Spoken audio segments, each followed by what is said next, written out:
ओम अज्ञानतिमिरान्धस्य ज्ञानाञ्जनशलाकया चक्षुरुन्मीलितं येन तस्मै श्रीगुरवे नमः। नमो विष्णुपदाय कृष्णपृष्ठाय भूतले श्रीमते भक्तिवेदान्त स्वामिनिति नामिने। नमस्ते सरस्वती देवे गौरवाणी प्रचारिणे निर्विशेष शून्यवादि पाश्चात्य देशतारिणे। जय श्री कृष्ण चैतन्य प्रभु नित्यानंद श्री अद्वैत गदाधर शिवासादि गौर भक्तवृंद। हरे कृष्ण कृष्ण कृष्ण हरे हरे, हरे राम राम राम हरे हरे। सर्वप्रथम मैं उपस्थित सभी वैष्णव भक्तों को दंडवत प्रणाम करता हूँ। और हमारे शिक्षा गुरु ग्रेस श्यामदास प्रभु और श्रीमती निताई शिवनी माता जी के चरण कमलों में दंडवत प्रणाम करता हूँ। श्रीमद् भगवत गीता में तृतीय अध्याय में भगवान कहते हैं कि अन्नात् भवति भूतानि पर्जनात् अन्न संभव, यज्ञात् भवति पर्जन्यो यज्ञ कर्म समुद्भव। उसके दूसरे ही श्लोक में 3.20 में भगवान कहते हैं कि कर्म ब्रह्म भवद विद्धि ब्रह्माक्षर समुद्भवम, तस्मात् सर्वगतम ब्रह्मम नित्यम यज्ञ प्रतिष्ठितम।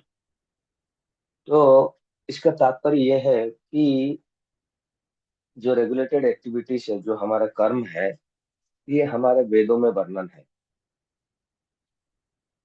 और वेद कहाँ से आया है?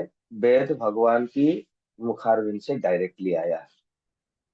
तो इस तरह से अगर हम देखेंगे तो अगर यज्ञ कर्म समुद्भव है, यज्ञ अगर कर्म से उत्पन्न होते हैं, तो ये जितने भी आध्यात्मिक एक्टिविटीज होता है, जितने भी आध्यात्मिक कार्यकलाप होते हैं, वो इटरनली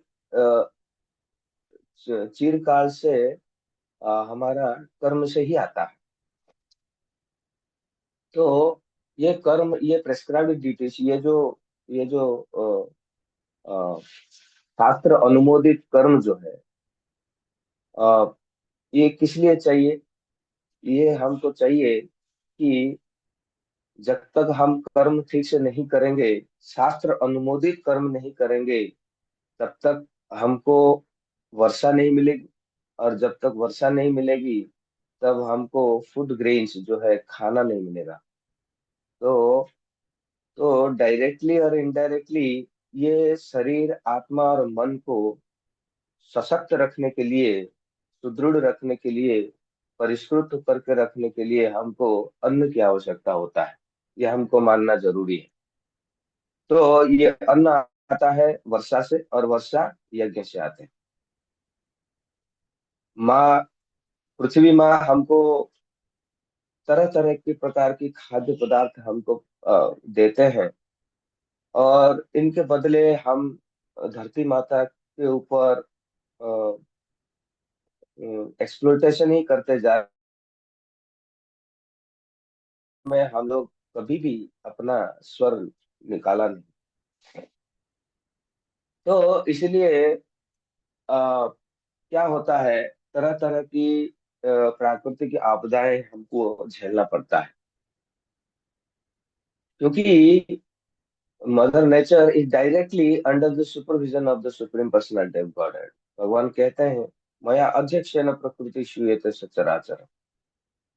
तो सोचिए, मैं, मेरी माता मुझे बचपन से जन्म दिया है, पाल पोस के बड़ा किया है। अगर मैं बड़ा होने के बाद बोलता हूँ कि माँ, तेरे लिए मेरा कोई समय ही नहीं है, तो ये बहुत बड़ा विडंबना की बात है। This is totally nonsense and hypocrisy.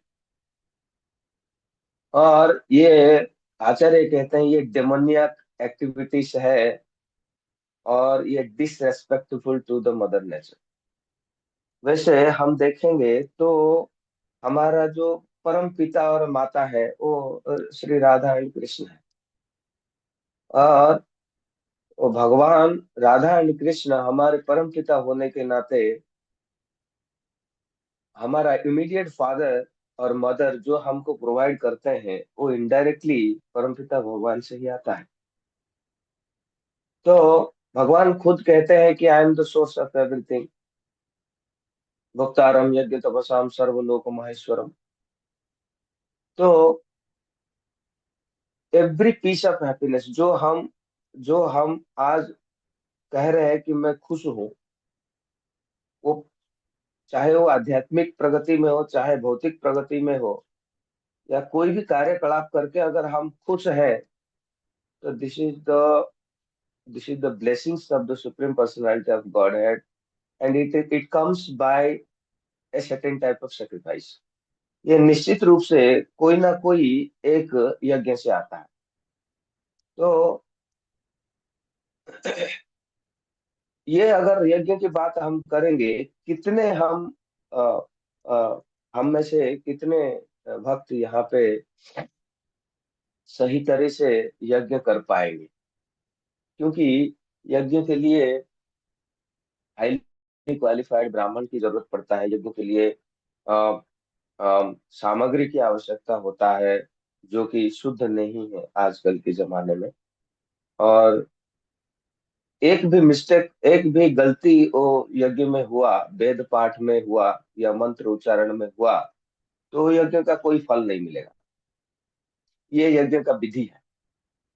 तो भगवान कृष्ण दया करके, कृपा करके इस कलयुग की लोगों के लिए, क्योंकि ये यज्ञ कर नहीं पाएंगे, तो उन्होंने क्या किया, एक अवतार लिया, जो कि श्रीमद् भागवतम में वर्णन है। कृष्ण वर्ण तृषा अकृष्ण संगपांगास्त्र पार्षदम यज्ञे संकीर्तन प्राये जजंती ही सुमेधस। तो ये कलयुग में अ, जो सुप्रीम यज्ञ है, जो बहुत सबसे बड़ा यज्ञ है, वो क्या है? जो कोई भी कर सकता है उसको। ऐसा नहीं है कि एक वर्ग के लोग करेंगे, दूसरे वर्ग के लोगों के लिए ये यज्ञ नहीं है। ये यज्ञ कोई भी कर सकता है, और इसके लिए highly trained, high qualified, well versed Brahmin की कोई आवश्यकता नहीं है। तो it can be done by everyone. कोई भी इस यज्ञ को कर सकता है। श्रीमद् भागवतम में वर्णन है, अहो बत स्वपचो गरियान यत् जिह्वाग्र वर्तते नाम तुभ्यम तेपु तपोह जुहुबु स्वस्नु आर्या ब्रह्म अनुचु नाम गुणंति ये थे। तो ये अगर यज्ञ कोई भी करता है, इवन इफ एक कुत्ते का मांस खाने वाला स्वपचो क्यों न हो, अगर भगवान की नाम की यज्ञ करता है, तो ये हाईली क्वालिफाइड ब्राह्मणा से भी बड़े हैं। ये ये श्रीमद् भागवतम कहते हैं। तो ये यज्ञ क्या है? यज्ञ संकीर्तन प्राय Congregational chanting of the holy name. ये भगवान के दिव्य पवित्र नाम का जब आप भक्तों के साथ उच्चारण करते हैं, कीर्तन करते हैं, यही एकमात्र यज्ञ है जो सबसे बड़ा यज्ञ है। और कोई यज्ञ इस दुनिया में है ही नहीं कलयुग में। कलयुग में वर्जित है अश्वमेधम गवालंब्यम, हाँ, संन्यासम फल पैतृकम कड़ो पंच विवर्जित। ये यज्ञ, ये हम कर नहीं सकते, ये कलयुग में वर्जित है। तो ये जो यज्ञ के लिए ना कोई कंडीशन है, ना कोई हार्ड एंड फास्ट रूल है, ना कोई समय का पाबंदी है। Simply we have to sincere for that. हमको सिंसियर होना पड़ेगा, और ये यज्ञ हो जाए। इसके लिए कोई नियम कानून नहीं है, इसीलिए ये महामंत्र है। ये कलिशंतन उपनिषद में बताया गया है, इति षोडशकम नाम नाम कलि कल्मष नाशनम नातः परोतरोपाय सर्व वेद सुदृश्यते। और ये मंत्र इति षोडशकम नाम नाम, ये 16 अक्षर वाला मंत्र हमको कलिशंतरण उपनिषद दिए हैं, और जिसको रेकमेंड करते हैं श्री चैतन्य महाप्रभु, और जिसका वर्णन है श्रीमद् भागवतम में। और इस यज्ञ को, इस परम यज्ञ को करने के लिए श्रीमद् भगवद गीता में आ, इसका जिक्र भी किया गया है। यज्ञ करने का जिक्र किया गया है श्रीमद् भगवद गीता में भगवान के द्वारा। और सबसे बड़ा यज्ञ के बारे में बताया गया है श्रीमद् भागवतम में। और ये इस कलयुग में श्री चैतन्य महाप्रभु जन्म लेके कैसे उस यज्ञ को करना है, उसको भी सिखाया है।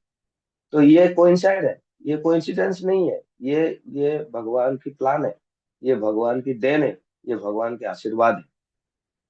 तो जब हम इस महामंत्र की जप करते हैं और साथ ही साथ सभी भक्तों के साथ जब ऊर्ध्वबाहु करके जप करते हैं, हरे कृष्ण कृष्ण कृष्ण हरे हरे, हरे राम राम राम हरे हरे।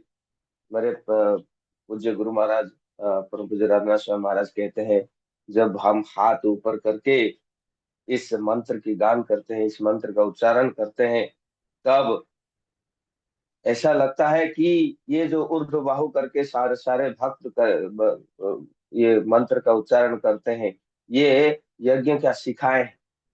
और ये जो जलते हुए शिखाएं, ऊर्ध्व बाहु शिखाएं, ये हमारा कलयुग का कल्मश और हमारे अज्ञानता को संपूर्ण रूप से विनाश कर देगा।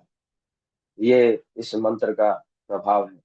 तो हमेशा एक ही चीज हमको अ, अ, ध्यान में रखना चाहिए। ये भगवान की इस यज्ञ के लिए हमको ना समय का पाबंदी है, ना ना कोई सामग्री की आवश्यकता है। और ये यज्ञ के लिए ना हाईली क्वालिफाइड ब्राह्मणा और वेल वर्स्ड पंडित की आवश्यकता है। ये यज्ञ कोई भी कर सकते हैं। लेकिन एक चीज है, तत्र लौल्यम एकलह मूल्यम। इसके लिए लौल्यता चाहिए, इसके लिए ग्रीडीनेस चाहिए कि मुझे वी शुड हंकर फॉर दिस मंत्र, वी शुड हंकर। अगर नहीं आता है हंकरिंग, तो प्रार्थना करनी चाहिए नाम प्रभु से, please give me the intensity and so that I can be hunker for this mantra or I can perfect my life. Hare Krishna.